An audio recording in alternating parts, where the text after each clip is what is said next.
Yo, what's going on, YouTube, and welcome back to Goal Line Hockey. It's your boy Kevin Forte. We're taking a look today up north in Canada at the Toronto Maple Leafs as we continue our lineup prediction series. So we're rounding third on this series.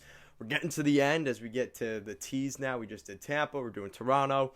So make sure to check out those other videos. I put a lot of work into these mock lineups. Again, I want to preface that, especially for Toronto. I know this video is hopefully going to do well because my big Leaf fans out there are very active on the channel. This is just my opinion. I want to throw that out there. It's not necessarily the lineup we're going to see, but it's a good indication from what I've heard from fans, from what I've seen in articles, from what I've seen from various sources. So let's get right into it. So looking at your forward group, the Leafs have made a couple changes. This is a team that definitely looks a little bit different from last season, and especially you're going to see that right away on the first line. You got Matthews and Marner, no surprises there, but then you have Michael Bunting coming in. Now, this is a guy left the Arizona Coyotes organization. Actually he's from Arizona, so an Arizona native. And he ended up leaving the Coyotes. I think that was a huge loss for the Coyotes. But he's a great fit in Toronto. And I think what you're going to see from Michael Bunting is a little bit of a, he's going to get an opportunity to play. Because the loss of Zach Hyman maybe allows a guy like Michael Bunting to kind of fill his shoes at a much, much cheaper contract. And this is where Kyle Dubas's work really begins. He has to find guys, all right, you get the guys like Matthews, Tavares, Marner, Nylander. All right, we know they're good. But how can you add the depth that goes around those big pieces as complementary pieces? Michael Bunting could be that guy for the Leafs. And I know a lot of Leaf fans are very excited for Michael Bunting. He's played pretty well in Arizona, which is why I think a lot of people were surprised that the Yotes didn't get something done with him. But this is a great ad for the Leafs. Look at the second line. I do have some questions about this second line, specifically on that left side, Ilya Mikheyev. Mikheyev has asked for a trade at the beginning of this year, and the light just changed. But Mikheyev, is this something where Dubas and the Leafs decide, listen, you're not going to play because you've asked for a request and you're being kind of, wishy-washy with it, or are they going to allow him to play more, play in the top six, get a bunch of points, and then trade him at the deadline, or even in January, just to accept that request? Let's go our separate ways. We have other guys that can fill your role, and kind of go with that. I think that is the strategy they're going to go with. That's why I have Mikheyev, Tavares, and Nylander as your second line. Again, I think Matthews and Marner, Tavares and Nylander, that's pretty much set in stone in your top six. But it's those guys on the left side. Who's going to fill out those roles and where? And I think we're going to see Michael Bunting and Mikheyev in that top six. So moving on, let's go to the bottom six. You got Alex Kerfoot, Jason Spezza, and Ondrej Kase. I think Spezza was a guy that a lot of Leaf fans liked last season. He was a nice little depth add. He brings some leadership, some of those ice-off intangibles. I think that was a great move there. Alex Kerfoot obviously stayed from the expansion draft. Probably were a little bit surprised they kept him there. They were expecting Seattle to maybe take him.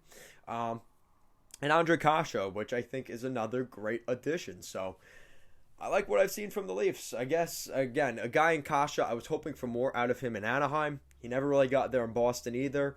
So we're going to see him now in Toronto. And again, one of those guys leaves Boston and goes to Toronto. And that kind of continues here on the fourth line because you've got Nick Ritchie, who was also in Boston last season. So Boston and Kase both go over to Toronto. Ritchie, David Kampf, and Wayne Simmons. That's one of the bigger fourth lines in the league. You talk about the Leafs not having enough grit and too much skill and too many guys that dance around the ice.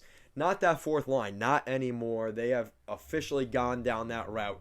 I think David Kampf could probably play on that third line, but I think the chemistry with guys like Ritchie and Simmons will be better complements to him.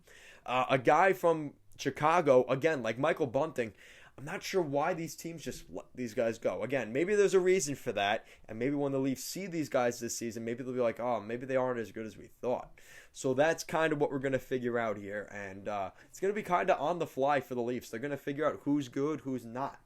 So with that said, looking at some of their depth, They've got a lot of forwards that can jump into that lineup at some point. You have Rodion Amirov, Nick Robertson, Mike Amadio, Brett Cini, Pierre Engvall, Curtis Gabriel, and Adam Brooks.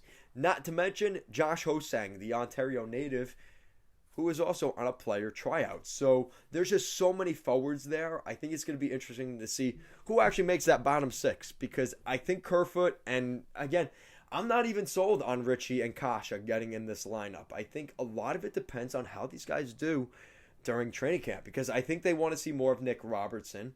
I think they want to get an idea of guys like Pierre Engvall. They signed Curtis Gabriel.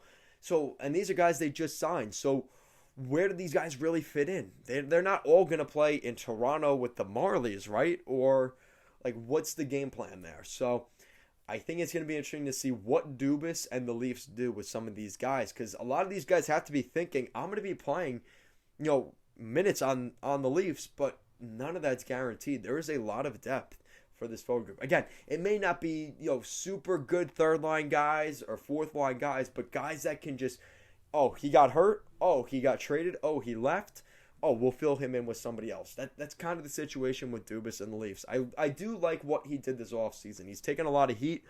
He didn't add this superstar. He didn't add that superstar. You don't have to do that every season. They've already learned that lesson with Tavares, I think, to an extent. The hype of that week or that offseason doesn't necessarily translate to during the regular season. In game 50, 60 in January, in the dog days of the NHL season, when it doesn't really matter. I think that it's important that the Leafs have their structure and they kind of work their way around that. And you're definitely seeing that in particular with their forward group. Now, that does continue a little bit on their defense, maybe to a lesser extent, but it does kind of round home with their defense. You got Morgan Rielly and TJ Brody. Brody did not start off the way he probably would have liked in Toronto, kind of became the scapegoat early on in the season for the Leafs' struggles, but as the season went along, he played quite well for the Leafs. I think the Leafs are happy with what they got with him by the end of the year. Second pair, you got Jake Marsden and Travis Dermott. I like that pairing as well. Again, I think Dermott, there is some question about how is he a second pairing defenseman? Probably more of a good third pairing. But again, there is some questions about the young guys that were going to maybe take those roles. So we're going to have to kind of wait and see how that wavers out. The third pairing, there's a lot of potential here. You got Justin Hall and Rasmus Sandy. And I think Leaf fans like both of these guys. This is definitely a pairing to watch. Do we see maybe Muzzin or Dermott lose their spot on the second pair to one of these guys like Hall or Sandy? And that is going to be something that does get asked this year. Not to mention the big elephant in the room, which is Morgan Rielly getting a new contract, especially in Toronto. That is going to be on full display throughout the entire year. He is due for another contract in 2022. And all season, the Toronto media is going to ask, why hasn't Rielly signed an extension yet? He could sign an extension now. Why isn't he signing an extension? What's going on? He needs to make a lot of money. Doesn't seem like there's much cap space next year. The Leafs got to just hamper that down as much as they can, put as many towels on that fire until it eventually blows up in the springtime. But for right now, the Leafs are in cup mode, win now mode. And that's been the theme for the Leafs for a while now, but they need to get it done. And you look at some of their depth guys, you got Timothy Liljegren, a former first-round pick, 15th overall, Brennan Manel, and Joseph Dujak. So these guys will get a chance to jump into the lineup. Not a ton of experience in their depth on the blue line, so I wouldn't be surprised if they signed another PTO for like some veteran defenseman. Don't be terribly surprised with that.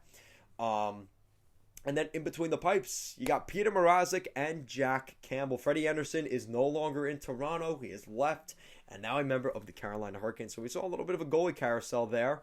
A pretty much swap. Peter Mrazek for Freddie Anderson. Peter Mrazek is interesting. He's a little bit cheaper. He was overcoming some injuries last season. Actually, Jack Campbell was at points last year too.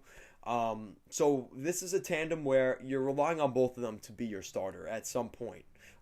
Definitely that 1A, 1B option, which I'm pretty much talking about for every team, especially the Leafs.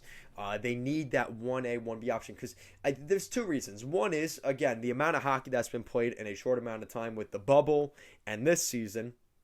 And you also have to remember the amount of pressure these goalies in Toronto get. I mean, when Freddie Anderson was the starter, or James Reimer was the starter, or Jonathan Bernier was the starter, they had so much pressure on them. I wonder if Dubas sees this as an opportunity to say maybe this will take the pressure off of Mrazek and Campbell and split it into both of them, taking some of that pressure instead of one goaltender taking all the pressure of that. And again, I mean, I loved when the Islanders played the Leafs and they said the starting goaltender was what's his name? I already forgot. He was Garrett Sparks. I mean, because he just was awful. I think this is definitely a better situation for the Leafs. Again, you lose Freddie Anderson. Yes, that sucks.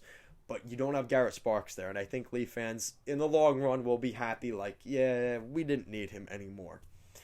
So with that said, where do the Leafs stand? I mean, this is a team that has potential. We've seen it year after year after year. They have a good regular season. They could go the whole season and do well. Last season, they didn't even do that, but they didn't need to. Again, it was a different division alignment. They're back in the Atlantic Division, which I think is going to be, again, no discredit to the Canadian teams in that North Division last year, but you're going into the teeth of teams like Tampa, Florida. I'm not even that afraid of Boston. I mean, Montreal's there too, and the Leafs. It's going to be difficult. And again, you have teams like Ottawa that are pretty, again, people say, oh, Ottawa, but don't count the Ottawa Senators out. This may be a team to watch this year. I just, obviously you have Buffalo. Nobody's scared of them. Detroit, they're tough to play against. Maybe you don't worry about them taking a playoff spot from you, but they're going to be difficult when you play them, 4, 5, 6 times a year. So, again, I'm interested to see how this team ends up coming together. And, listen, I think the roster is very up in the air in terms of their depth, but we know the top guys. It's the top guys. They have to perform, and that's just how it works. It's not fair, but it is what it is. That's kind of the situation in Toronto. I think Leaf fans know that their window is right now. Morgan Riley on the final year of his deal. You have 2 pretty reliable goaltenders that you hope can play starter, for 10 to 15 games, go on a nice stretch at any point during the season. So we're going to see some of that from the Leafs this year, but let me know what you guys think in the comment section down below. Would you like to see guys like Timothy Liljegren and guys like Nick Robertson in the opening night roster, or do you want to see those guys, maybe Rodion Amirov, start off the season with the Marlies, play top 6, top pairing defenseman minutes in the AHL, build up their confidence, and then bring them to the NHL when there's an injury or you just want them to get some playing time and kind of build them up that way? Let me know your guys' thoughts down below. As always, guys, thank you so much for watching this video, and I will see you again next time.